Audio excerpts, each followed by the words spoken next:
Mas todos nós somos como coisa impura, e todas as nossas justiças são como trapos imundos. E todos nós murchamos como uma folha, e nossas iniquidades como o vento nos levaram embora. E não há ninguém que invoque o teu nome, que se incita a agarrar-te, porque escondestes de nós a tua face e nos consumiste por causa das nossas iniquidades. Mas agora, ó Senhor, tu és nosso Pai, nós somos o barro, e tu o nosso oleiro, e todos nós somos obra das tuas mãos. Isaías capítulo 64, versículos 6, 7 e 8. É fácil cometer pecado, mas difícil é confessá-lo. O homem transgredirá sem tentador, mas mesmo quando instado pelo mais sincero defensor, ele não reconhecerá sua culpa. Se pudéssemos levar os homens a um estado de coração tal que se sentissem culpados, haveria esperança para eles. Mas este é um dos sinais mais desesperadores relativos à nossa raça. Ela é tão endurecida e tão perversa que mesmo quando o pecado a encara, ela ainda alega inocência e orgulhosamente levanta a cabeça e desafia o acusador. Os transgressores procuram sempre fugir ao doloroso e humilhante dever de reconhecer as suas ofensas. Alguns procuram escondê-los de si próprios e dos outros, silenciando as suas próprias consciências e jogando poeira nos olhos de seus companheiros, como Acã, cavando a terra para esconder a vestimenta babilônica e a cunha de ouro. Eles esquecem que seus pecados certamente os descobrirão. Assim, como o avestruz tolo, quando perseguido pelos caçadores, enterra a cabeça na areia, e quando não consegue ver o inimigo, pensa que escapou. Portanto, esses homens consideram o fato de não serem descobertos pelos homens e de estarem em paz consigo mesmo como um bom presságio, ao passo que é um triste sinal de dureza e cegueira de coração. Muitos seguem ainda outro caminho e dão desculpas para suas ofensas. Eles fizeram algo errado, é verdade, mas há muito a ser dito em atenuação. Como Arão, eles instigam os clamores do povo, ou acreditarão que até a própria providência os compeliu a pecar. Lancei ouro no fogo e saiu este bezerro, como se o pecado fosse um acidente e não uma maldade intencional, como se a desobediência a Deus fosse uma espécie de necessidade da natureza e não uma rebelião direta da vontade contra a majestade do céu. Outros também culparão seus semelhantes pelos seus pecados, um truque que aprenderam com os nossos primeiros pais, pois Adão no jardim disse: a mulher que tu destes para estar comigo me deu da árvore e eu comi. Ou podem ter aprendido isso com a nossa mãe, Eva, pois até ela entendeu esse estratagema. A serpente me enganou e eu comi. Então, eles terão a impressão de que foram arrastados ao pecado pela força, que foram excessivamente persuadidos ou astuciosamente seduzidos, de modo que não deveriam ser considerados cúmplices do crime que são.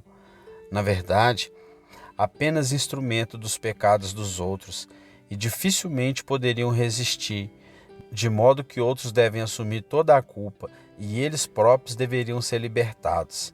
Alguns negarão completamente que pecaram. Eles virão diante do servo de Deus, como Ananias fez diante de Pedro, e dirão: sim, portanto, enquanto ainda seguram uma mentira na mão direita. Temos alguns que dirão veementemente: não pecamos, e que se sentirão insultados, se, em termos claros, você os acusar de terem violado a lei de Deus. Há também alguns, e não poucos, que se esforçam para colorir seus pecados e revesti-los com uma profissão de piedade, participando das cerimônias da religião com cuidado ostentoso, como os fariseus de antigamente. Eles devoram as casas das viúvas, mas fazem longas orações. Eles odeiam a Cristo em seus corações, mas dão o dízimo de hortelã, erva doce e cominho. Eles violam os preceitos da lei, mas amarram-nos na testa. Usam longas franjas das roupas e escrevem textos das Escrituras nos umbrais das portas de suas casas. Estes servem no altar do diabo, vestidos com a veste dos sacerdotes de Deus, e oferecem carne impura nos altos, em pretensa honra ao Deus de Israel. Sabemos que todas essas classes abundam em todos os lugares, pois um homem fará qualquer coisa para esconder o pecado de si mesmo, e ele dará pele por pele, sim, tudo o que ele tem, para que se justifique, para que tenha algo a que responder quando estiver diante do Altíssimo, para que possa encontrar alimento para o seu orgulho e uma colcha pela infame arrogância de seu coração. Ele cavará, trabalhará e se esforçará, dará seus bens aos pobres e seu corpo será queimado, para que possa conquistar sua própria justiça. Amado, se você e eu já participamos da graça de Deus, fomos levados ao desagradável dever de confissão de pecados, pois não é possível que tenhamos sido perdoados se nos recusarmos a reconhecer nossa culpa. Não podemos ser participantes da vida de Deus na alma se ainda pudermos dizer: Senhor, sou justo e por mim mesmo posso pleitar isenção de tua maldição. Uma noção clara do nosso patrimônio perdido é absolutamente necessário para que possamos buscar o perdão. Assim, como o homem que se considera de boa saúde nunca procurará um médico, como o homem que está suficientemente aquecido não aproveitará uma roupa extra que lhe seja oferecida, assim como o homem que não tem fome não aceita um convite para uma festa de caridade, assim como descobrimos que ninguém virá a Cristo, exceto aqueles que sentem que devem vir e que fora dele estão totalmente perdidos, arruinados e desfeitos. Além disso, como ninguém buscará a sua misericórdia até que conheça sua necessidade, podemos ter certeza de que ninguém valorizaria essa misericórdia, mesmo que ela fosse dada a eles, antes que a pobreza espiritual se tornasse manifesta. O que é remédio para o homem saudável? Envie-o para a porta dele e que agradecimento você receberá. Você foi culpado de impenitência. Por que oferecer caridade ao homem rico e rico em bens? Ele receberá seu subsídio? Ele não vai torcer o nariz e dizer para você procurar um mendigo na rua, mas não confundi-lo com alguém que precisa de sua esmola? Mesmo eu digo, se Deus desse a salvação àqueles que não sentem necessidade dela, eles não valorizariam o benefício inestimável. Este diamante de Deus seria para eles apenas um pedaço de vidro quebrado sem valor, esta joia do céu, mas como uma pedra do riacho. É certo que Deus nunca dará perdão àqueles que não confessam sua necessidade dele, pois não é consistente com a soberania e dignidade de Deus que ele apresente perdão ao homem que não honra primeiro a lei de Deus, alegando que ele é culpado. Se um homem ainda disser, eu não violei a lei, será Deus impiedoso se ele se recusar a perdoá-lo? Você endurecerá sua testa como ferro e seu coração como inflexível, e você acusará a Deus de falta de amor se ele disser, não enviarei misericórdia a esse homem, nem ele encontrará perdão em minhas mãos. Mas olharei para este homem, mesmo para aquele que é pobre e de espírito contrito, e que trema da minha palavra? É de se admirar, pergunto a você, que ele deixe de lado os orgulhosos e os hipócritas e os deixe infelizes? Pela sua própria profissão, eles não desejam a sua misericórdia. Eles declaram que não precisam ser perdoados. Então, morra, pereça, pois você merece isso com justiça. Desça ao inferno que você escolheu pelo seu orgulho e colha os frutos da sua própria obstinação. Mas não impugne a ternura de Deus se ele aderir a esta regra inviolável de que, se não confessarmos os nossos pecados, pereceremos em nossa culpa. Pois Cristo logo abdicaria dos seus, como se inclinasse do céu para vender um trono aos orgulhosos.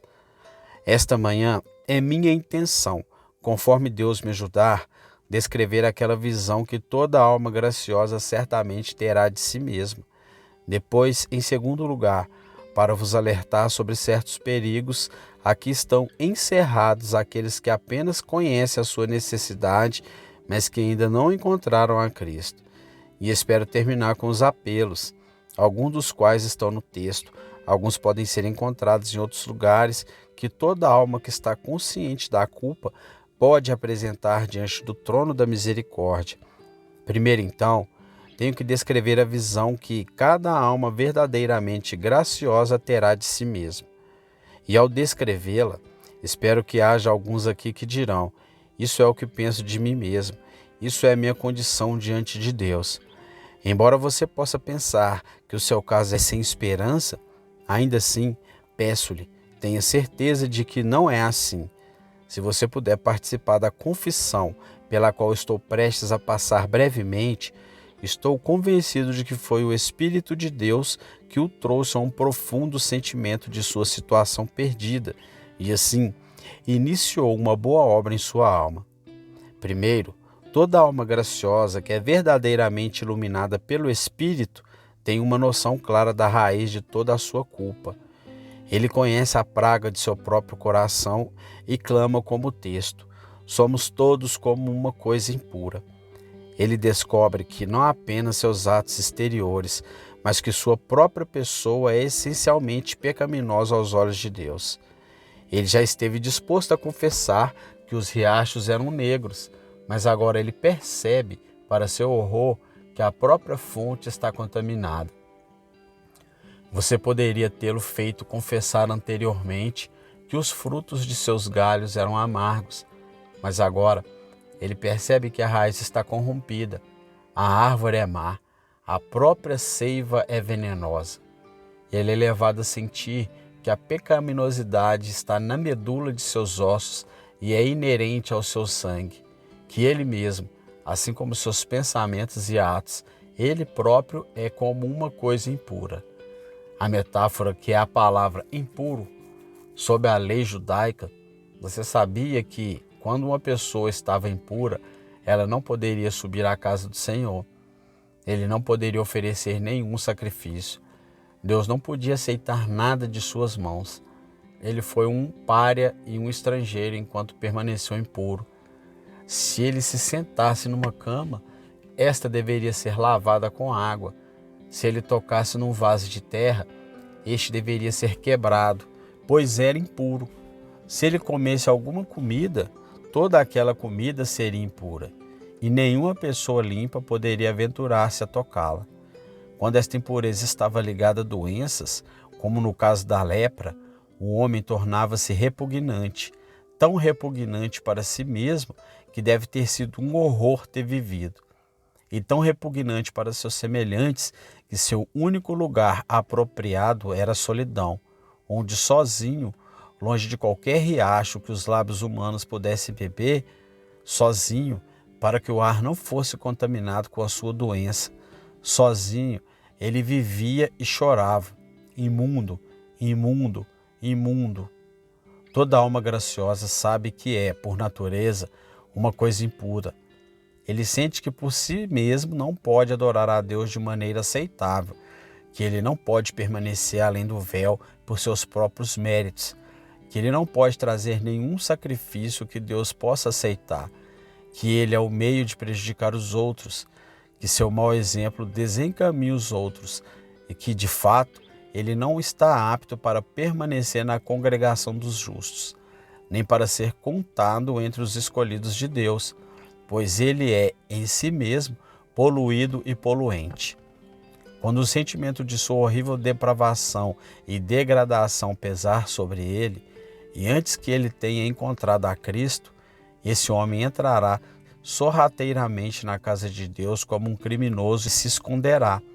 Ou, se ele se senta com o povo de Deus, é com a ideia de que está deslocado como um mendigo imundo em um palácio ou um réptil repugnante em um templo sagrado.